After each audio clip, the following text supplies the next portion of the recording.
Early in the morning. What's going on, the people? It's your boy Cam Topical Juice, and we are back with another video for y'all Friday, for your weekend, to kickstart the weekend. And we are talking about race play in this video. Now, as you guys know, I don't really want to talk about Murad too much because I've already said my piece on it. I don't need to keep bringing it up. But obviously, off the back of Murad Muradi going viral recently, I was interested in really looking at this race play and investigating kind of what it is, but also, is it actually racist?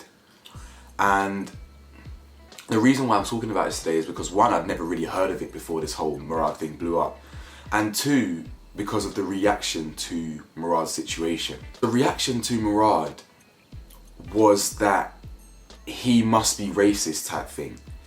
And if I'm being honest with you, I don't believe Murad is racist. I don't believe Murad is racist, inherently racist. Now that opinion might piss some people off, that opinion might annoy some people, it might disagree with some people. But I don't think the man is inherently racist at all just because he's into these type of kinks. And especially when you're actually being paid to be into it. It just gets you thinking, where does the responsibility lie?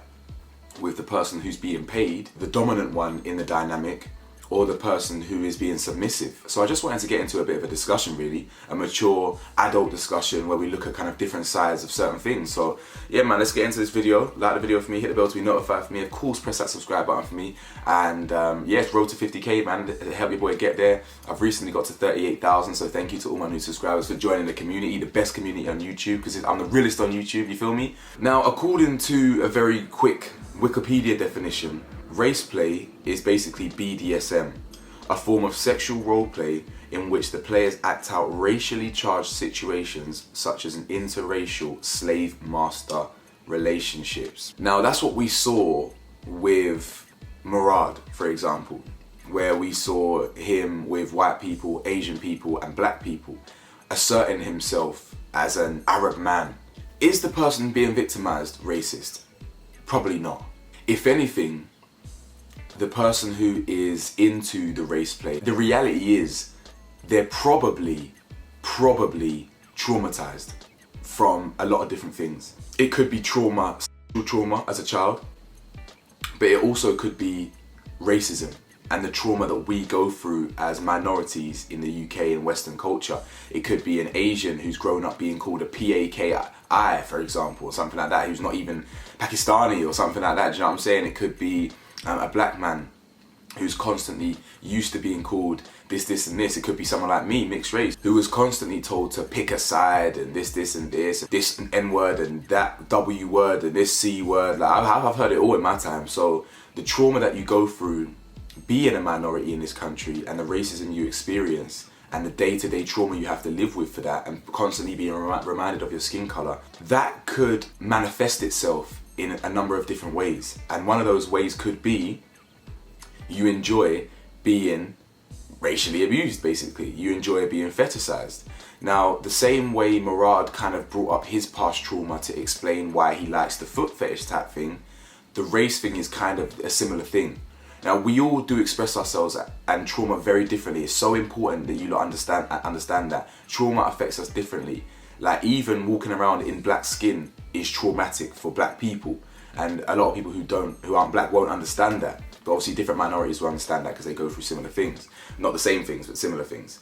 So, do I think the victim is racist? No, I think they're probably victims of abuse or victims of racism, and that has manifested itself in this kink. However, do I think it always has to be about trauma? Probably not.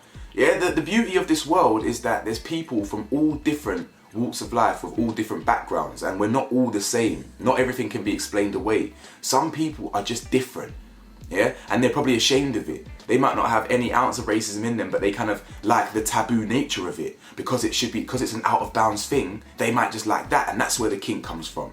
You know what I'm saying? Their sexual kind of appetite is like, they want to do things that are conventionally taboo.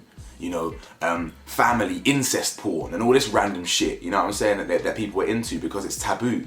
So listen, people are very different in this world, and I don't necessarily think the people who are victims in this situation are racist. I think they're probably most likely traumatized and they express themselves in certain different ways. Now, let's talk about the people who are actually doing the BDSM, who are actually the dominant one, the Murad in the situation. Is the one being paid to do it, or is the person who is dominant in this dynamic, are they actually racist? Now, to be honest with you, I don't think so. I don't think the person who is the dominant one is racist as well. Now, I think it's a similar situation as the victim. I think if someone's paying you, it could easily be a job. E.g., Murad said he was being paid to leave this environment that he hated and was being traumatized in. I don't know about all that. Yeah, I don't know about his past. I'd rather not know. It sounds very triggering. However, if someone's paying me £1,000 to call an Asian person a CHINK and it remains anonymous, am I gonna do it? Maybe, probably. I mean, yeah, actually, £1,000 is a lot of money. So all those people condemning all this race play, ask yourself that question. If you could remain anonymous for £1,000 to call a black person a goddamn nigger, yeah, would you do it? Most people probably would. It's £1,000 to remain anonymous. Yeah, I would. You know what I'm saying? So, and I'm not racist at all. Yeah. So, does that make me a bad person? That's up to you to decide that. Am I a bad person for being paid £1,000, £2,000, £5,000 to call someone a slur? Maybe I am. But does it make me racist? Hell no, does it? I'm just doing what someone wants me to do for some money. So I think that element of things is very important. But not only that, let's be real here. Obviously, if you're engaging in race play, whether you're the victim or the dominant one, you clearly aren't quote unquote normal, if that makes sense. You clearly have to be quite weird or quite strange to engage in something like this. For this type of stuff to actually turn you on, I'm not gonna sit here and say that's normal. I'm not gonna sit here and say that's conventional behavior for racism and things like that, traumatizing things to turn you on. Do I judge people? Ever so slightly. Yeah, I do judge people who are into race play. I'm not gonna lie and say I don't. Do I condemn them to the depths of hell for this mad kink? No, I don't. I think when it comes to fetishization and kinks, I think it's important that we look at why. Now, if we're talking about the fetishization of an actual skin color, so say white women fetishizing black men, that's a no-no. And you need to educate yourself on where that comes from, because that comes from a different place. That's not kind of internalized trauma. That's actually external factors like society thinking black people are cool, or people thinking black people have bigger willies and stereotypes like that. That's a different stereotype. That's a different fetishization, and that needs to be unlearned immediately. But this kink and the fetishization of race play and as a subsidiary of BDSM, for example, I don't think that makes you racist. I don't. I think it's strange and I think it's weird, and I think you need to explore why you're into these things and explore why you want to dominate. But in the case of Murad, for example, he could have experienced, one, all that trauma as a teenager. Two, he could be dealing with the racism as an Arab man growing up. And off the back of that, he now wants to empower himself because of the trauma he's experienced and express that power through this kinky BDSM race play. So I don't necessarily think you are a bad person or racist if you are into this type of kink. Do you understand? I think it's a very nuanced area. Again, it's so nuanced because if it's a white person now that wants to be the one who's the dominant one, that is a little bit different because of we know that historically white people hold most of the power in society. We all know that. So it's a bit more sensitive if a white person wants to play that role because of we know the historic kind of timeline of events and who really dominates society. I think it's different if an Asian person is doing it with a black person or whatever versus a white person dominating a black person, for example.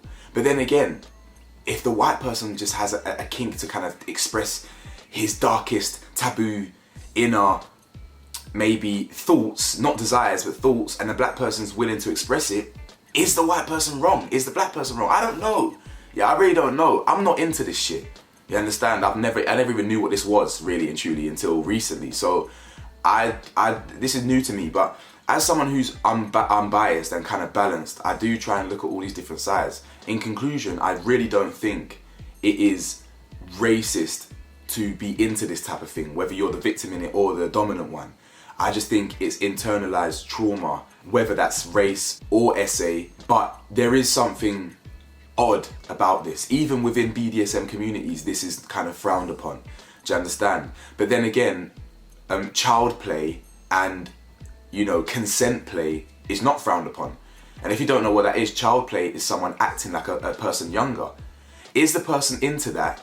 Are they pedos? You could argue they are, because their inner desires is to move to someone young. It's a grey area. It really is. And I would understand if people think this is racist, or I'd understand if people think you're a pedo. It really is. I would never engage in this age play. I would never engage in consent play where where you're RAPing people. Now, what do we say to those people? Someone who might have been RAP'd in the past and all of a sudden they've developed a fetish for being RAP'd. This subject is very difficult and very nuanced, and I think it's important to have an open mind. But I would also understand why we judge people that are into that stuff. And I'm judging people as well. As I said, I'm not condemning them to the depths of hell, but I am obviously looking at them sideways, like, how come you're into that? But I really think this world is so grey. There's nothing black and white about it. I just think you should be open-minded to expecting different people to be into different stuff and different kinks. But anyway, guys, that's my thoughts on it. Let me know your thoughts. Road to 50K, the hell do I know, boy? I'm just a man in his 20s. Peace.